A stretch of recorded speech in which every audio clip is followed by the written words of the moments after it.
centuries, the people of Nicaragua have passed down legends of an unholy monster that roams the countryside, attacking people and drinking their blood.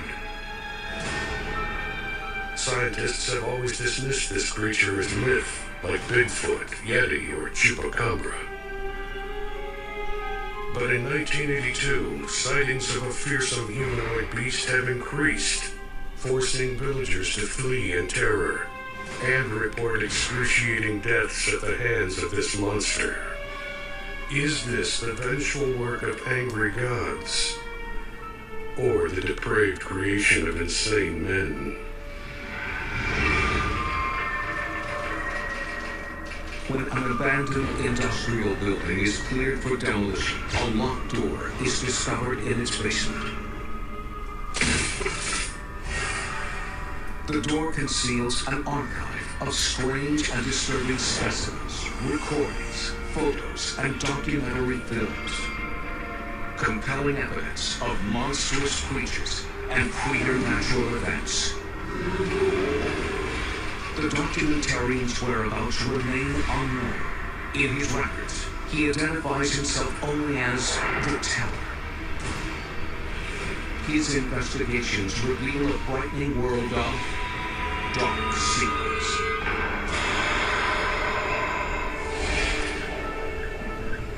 I'm often sent photographs claiming to be proof of cryptozoological creatures. They are rarely authentic. But I've recently acquired a box of photos from Nicaragua that cannot be ignored. They are dated 1982 and tell a chilling story of a dry, miserable time in the villages of the central highlands of the country. The government is rationing water and crops are failing. Poverty and suffering are rampant as the war between the communist Sandinistas and the US-backed Contras rages on. I have found that often during such periods of strife, unnatural evils break out of the shadows. In the wee hours of May 17th, a dozen ragged silhouettes shamble into Matagalpa City. They are refugees from a campesino village, farmers who scratch a living from the hillsides. Father Adolfo Quadro, a priest at a local seminary, is the one who takes them in. Me despertaron golpe fuerte en la puerta. I was awakened by a violent banging on my front door. At first, I thought it was the Sandinistas, but the urgent voices outside included those of women. They were in a terrible state, exhausted and delirious. They were covered with cuts and bruises from the jungle.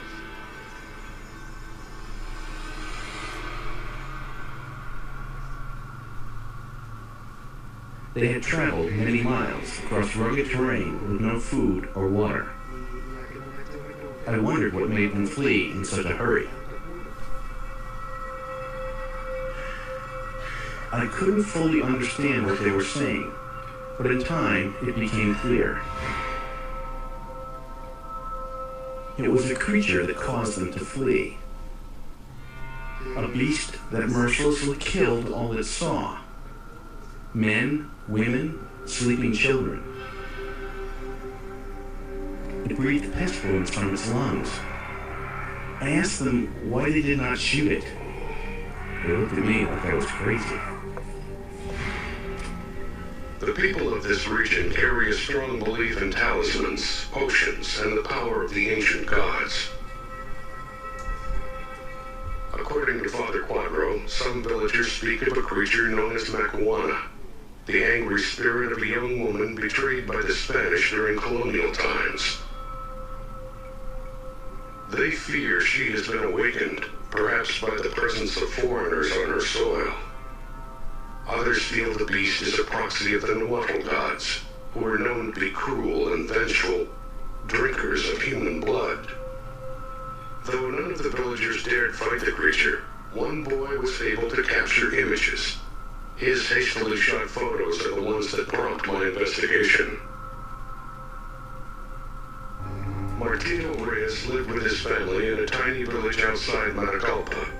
He tells me about a fortunate discovery that led to his remarkable photographs.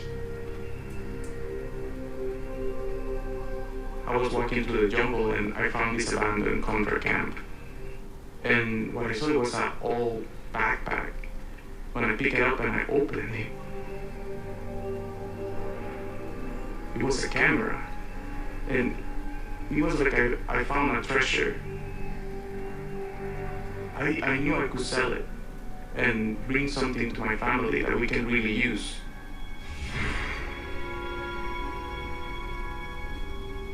On the day of the attack, the first thing the villagers notice is a tortured howling in the distance.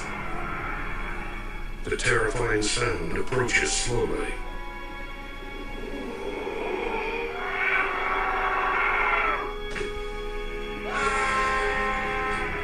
Martino's cousin Christina is in prison for a drug trafficking offense, but I have no reason to doubt her account of that terrible day.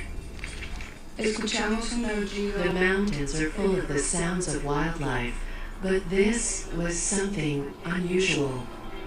It caused our chickens and goats to stir restlessly. People began to wake and come out. It was too far away for my family to see, but when it came close, people began to scream. When the shouting begins, Martino's father yells for him to gather his brothers and sisters.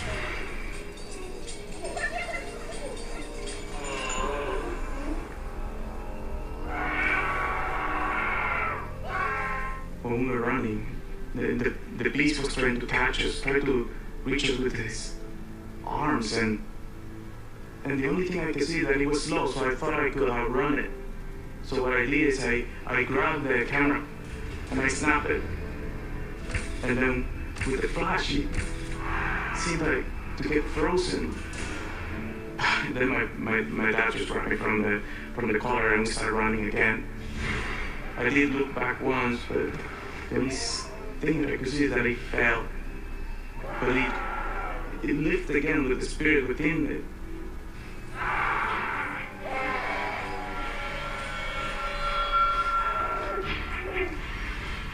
These are the photos shot by Martino Reyes that day. I acquired them with a bribe to the Matagalpa Police Department. They show a zombie-like humanoid figure with tribal Nahuatl markings. Its bulging eyes are locked open in an icy stare, and its jaws unhinged.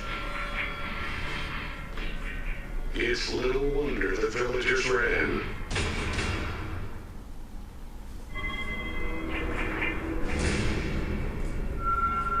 When an unidentified humanoid invades a farming village in the mountains near Matagalpa, Martino Reyes is able to capture its image on film.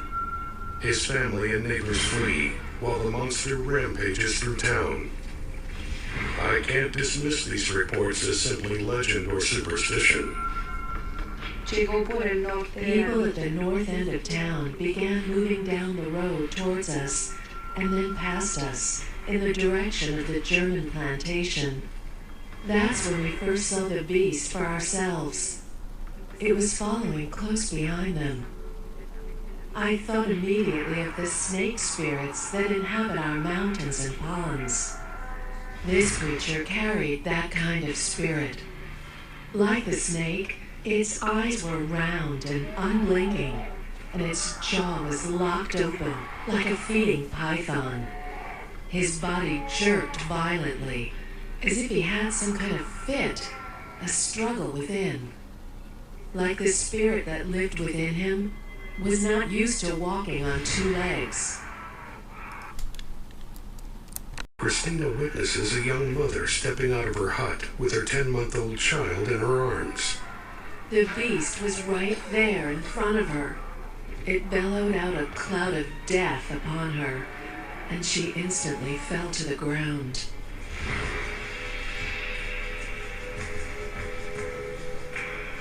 The villagers head north towards Matagalpa City. They seek refuge at a coffee plantation, but they are turned away by its owner.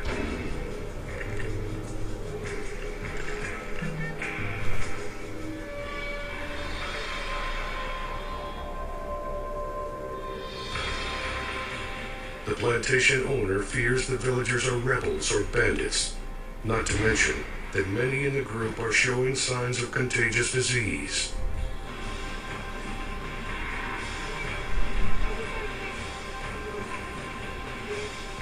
With his breath, everything that he spread in the town, the people that smelled it, they started bleeding from the mouth and they died. Y todos los que se acercaron a ayudar. And those who came to their aid would die as well.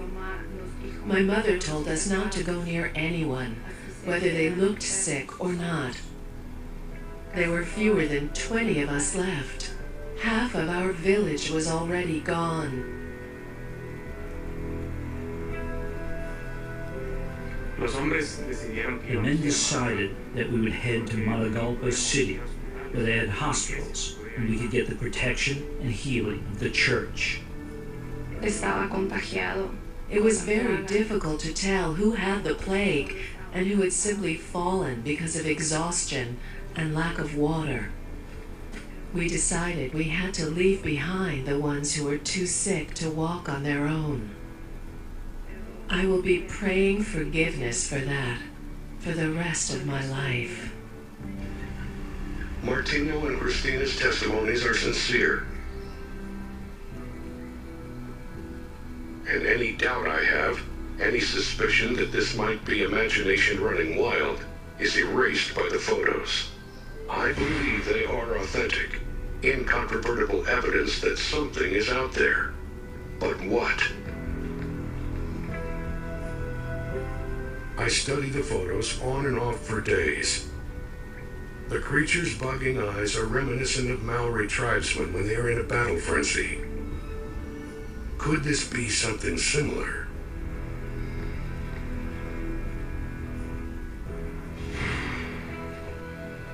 Although the creature's appearance is haunting, its size and anatomy seem unremarkable. Could this be just a man? Perhaps drugged, under the influence of tribal mind-altering medicine, like I saw in Haiti and New Guinea. If it is indeed a man, then what is this cloud of pestilence it supposedly breathes? Is it the spirit of the snake?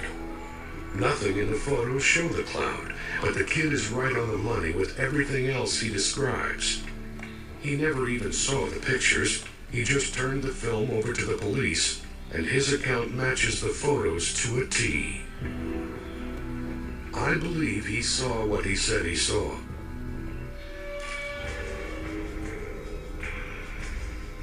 My careful examination of the pictures finally pays dividends. In the photos, there are thin strands near the creature's head that are not part of the background. They are attached. They look like electrical wires.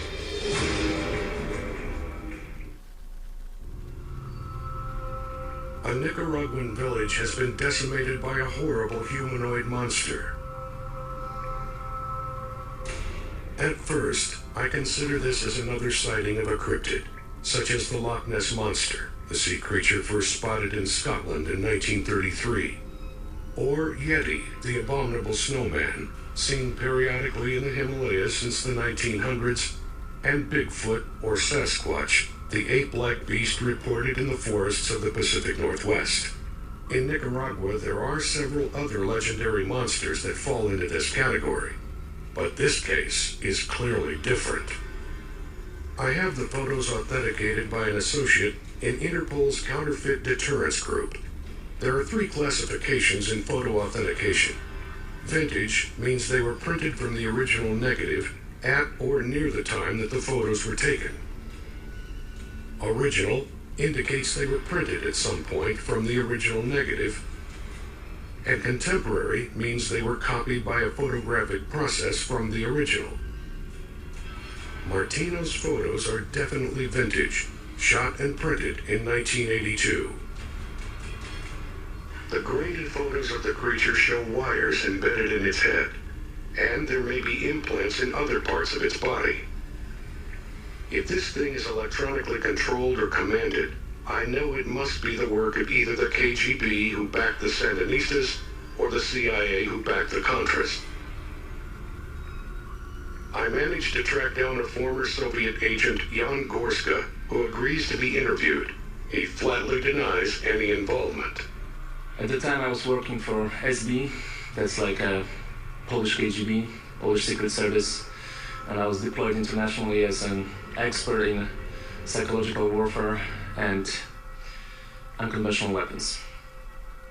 When I heard a rumor about the monster, I knew immediately that's probably the Americans, and they're on a tiny budget like in Nicaragua, so in a situation like this you need to be creative. I believe this man and refocus my investigation on the CIA. I called in several favors and managed to locate some highly redacted documents related to operations in the Matagalpa area. I make a chilling discovery. One report refers to a D9 RCO, the 9th iteration of an experiment with remotely controlled organisms. I find a contact who is willing to talk. I'll call him Gordon. He was a key player in the development of the RCO program. He is terminally ill, tumors all over his body. Maybe that's what's giving him the courage to come clean. Now, you do understand that if people hear about this, they're going to talk about how cruel we were, inhumane. But what they don't understand is we were right in the middle of the Cold War. And at that point, pretty much anything goes. So we ended up having this meeting. This guy that ran the meeting, he was a doctor, PhD, MIT kind of guy. Sandinistas were Marxist. They were getting most of their help from the Cubans. And the administration had decided that we couldn't let that happen. We had to make an impact in what was happening there. The violent acts of the ancient gods of Nicaragua cannot match the war crimes being perpetrated in the conflict between the Contras and the Sandinistas. Rape, castration, decapitation. So there is no need, Gordon says, to waste time being polite with their proposals. This guy that ran the meeting, Kelvin Martin, he pulls out this chart of the nervous system of the human body. And he explains to us how implanting electrodes on specific nerves within the body would allow us remotely to control this person, what they did, where they went. For decades, a technique called functional electrical stimulation, or FES, has used electrical current to activate nerves and muscles to help restore function to victims of spinal cord injury, stroke, or other disorders. Scientists have also trained rats to respond to electrical signals from a distant computer command center, enabling a human operator to remotely guide the rats through an obstacle course. The goal of these experiments has been to use remote-controlled animals to take the place of humans in performing dangerous jobs, such as finding survivors in collapsed buildings or clearing landmines. The CIA version has a different objective.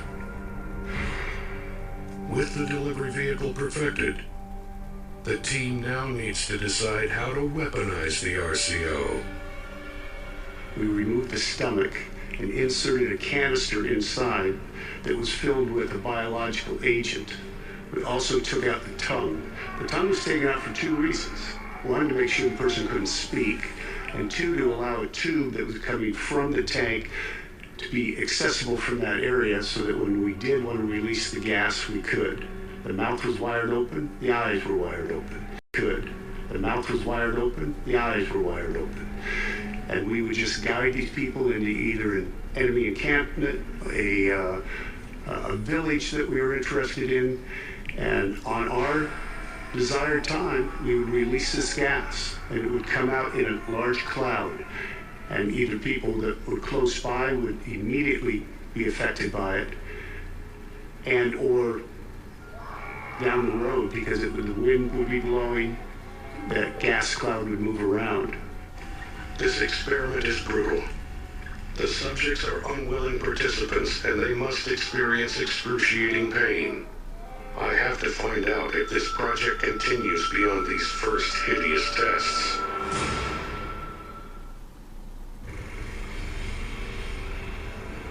The monster of Matagalpa is not a demon or zombie. It is, in fact, a gruesome CIA experiment, creating remote-controlled organisms, RCOs. We intercepted a handful of documents, and we were shocked. That was cruel. I mean, I'm not squeamish about things we're doing in the wartime. War is war. But to invent something like that.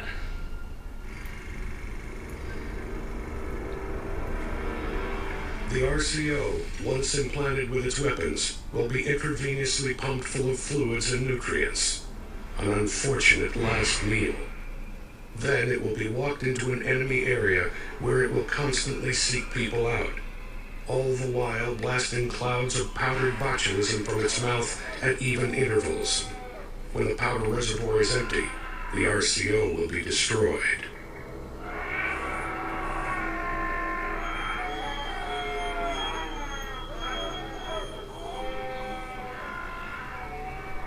But just to make sure that we could control the environment after we did this, there was 2 pounds of C4 that was also inside each subject. And on our count, we could explode that, get rid of all the evidence, because this is a war crime, what we're doing. And we want to make sure that none of this would ever come back to us. And that's exactly what we did. Martino and Christina mentioned nothing about hearing an explosion when they left their village that day. It's possible that this RCO's charge failed to detonate. More likely, they just didn't notice it. With a war going on, explosions of grenades, landmines, and artillery shells were common.